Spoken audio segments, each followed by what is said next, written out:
Big Brother, mainstream media, government cover-ups. You want answers? Well, so does he. Live from Austin, Texas, broadcasting worldwide, it's Alex Jones.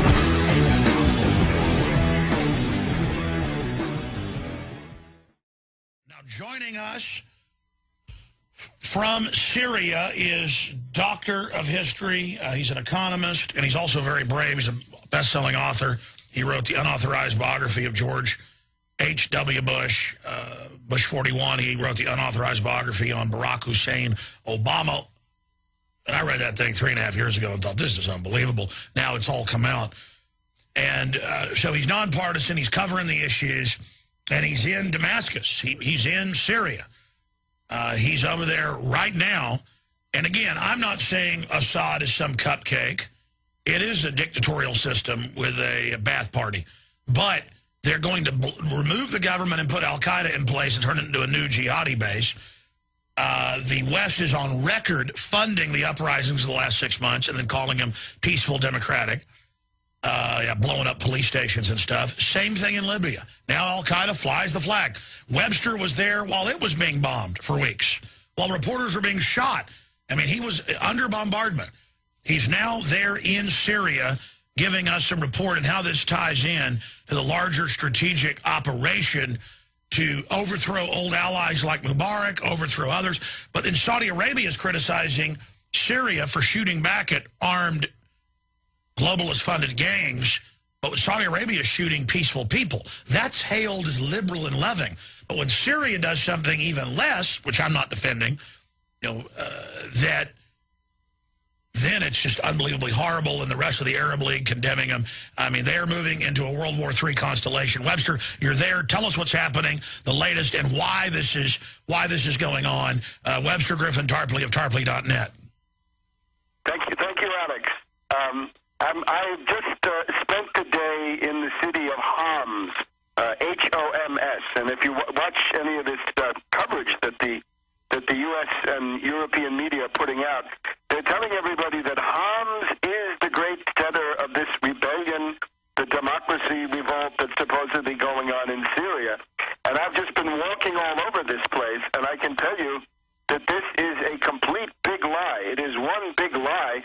And, of course, it's important for people to know this because the people in NATO, right, be it Obama, Sarkozy, Cameron of Britain, they're really willing to go towards some kind of a general war, at least in the Middle East, in the name of this destabilization of Syria. So let me just set the stage.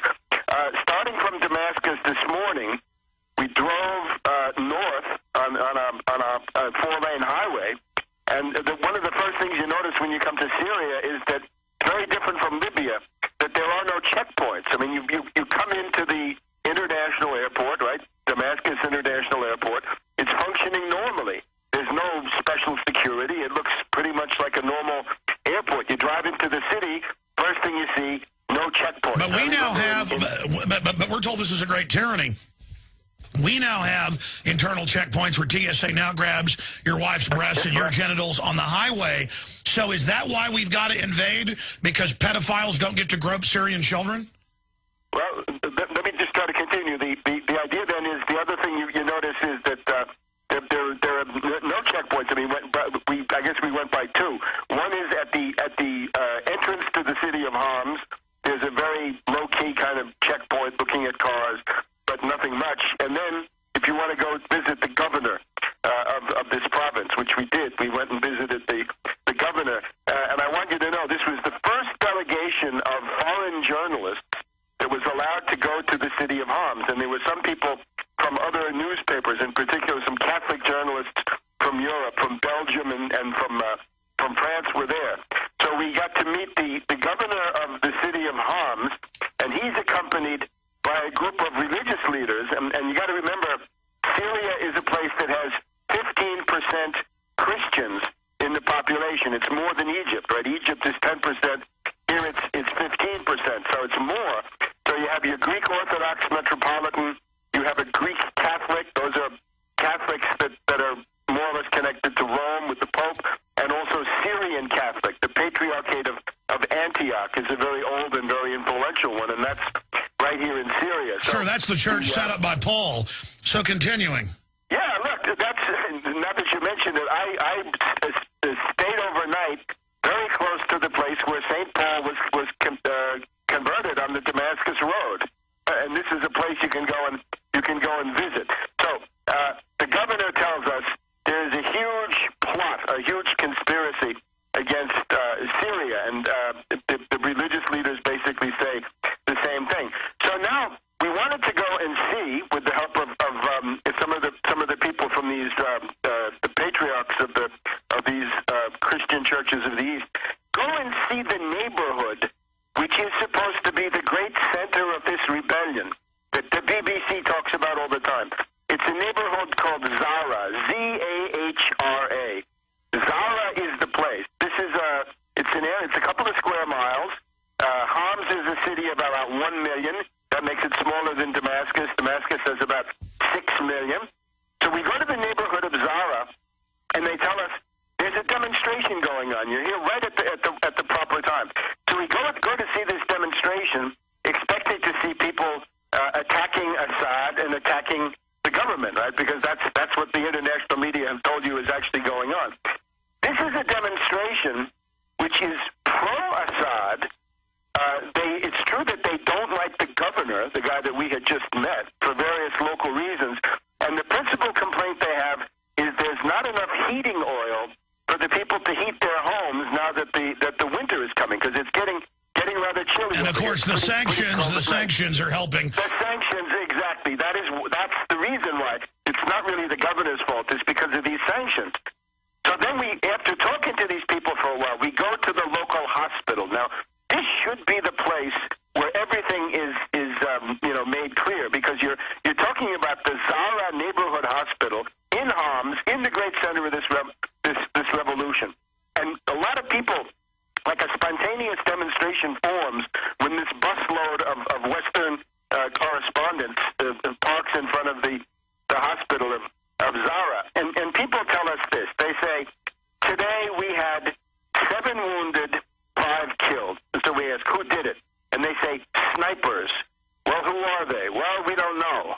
Many theories. I'll tell you about that. And obviously they have some facts. But today in this one neighborhood, 7 wounded, 5 dead. But it's not like this is going on everywhere. This is supposedly the center, along with maybe 1 or 2 other places in the entire country. And by the way, you have made a beeline right to where the snipers are. We should point out Tarpley's very brave. But I mean, Webster, to be clear here, because I just do the research. I just go off the facts. And it's just like al-Qaeda being put in to the east of Libya and now taking over and flying the al-Qaeda flag and saying they're going to put in al-Qaeda law and all this stuff. And thousands of shoulder-fired surface-to-air missiles are gone.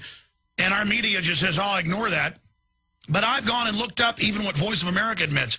It is armed groups that pop up sometimes in clear Western CIA uprisings, shoot people, and our media calls them democracy activists. So clearly, this is not an excuse to attack Syria. But now they've gotten the Arab League to come in a miscreant fashion and start, calling for sanctions, further sanctions. So I guess they're all afraid. But as long as they back all this, I guess they won't be the person next who's taken down. But what the people say is this. In other words, I spent the last couple of hours in the middle of a crowd of a couple of hundred people who wanted to be heard. And anybody who could speak a little French or a little English would come to the fore, and they wanted to be heard because there were some television cameras and people were asking questions. So this was their chance to be heard. Again, it's the first group of foreign journalists to come into the city of Homs. Anybody who claims that they had been here, but be it Al Jazeera, they never were here. The BBC was never here. So today we were there. So then we were trying to ask them, who is doing this? Who are these snipers? Well, the first thing you see is that it's a series of random killings. It's blind terrorism. It's agent provocateur. And they say, look, the thing that we're afraid of is when we go out, we're afraid of snipers shooting at us from the rooftop. Stay there, Webster. It's the classic thing where it's just a projection.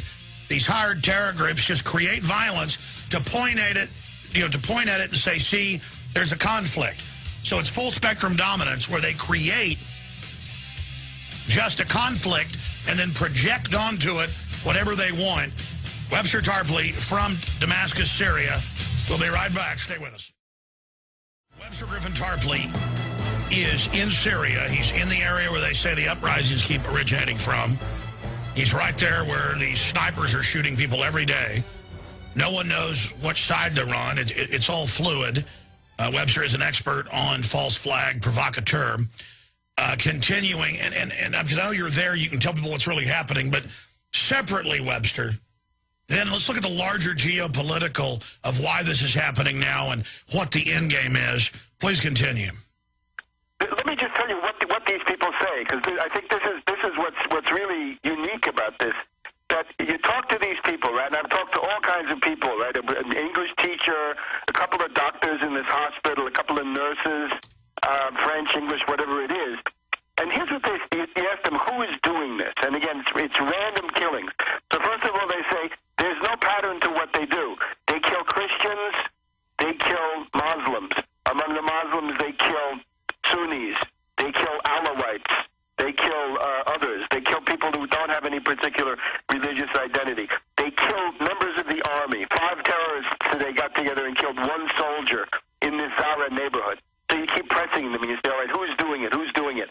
And they say, here's where they think it comes from. The governor says that most of the killers that he sees are actually Syrian. But when you talk to the people, they say, yeah, it's true, there are Syrians who are doing the shooting, but behind them there's more. And then you say, well, who are they? And they say, Saudi Arabia is providing the money. Turkey is providing a lot of the help. Turkey is not that far from here.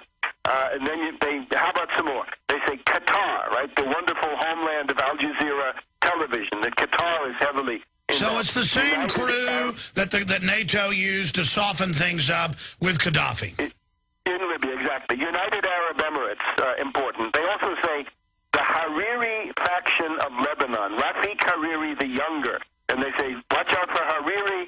His mother is from Saudi Arabia. This is a bad apple. Rafiq Hariri is also a part of it. And, of course, Lebanon is also very, very, very close.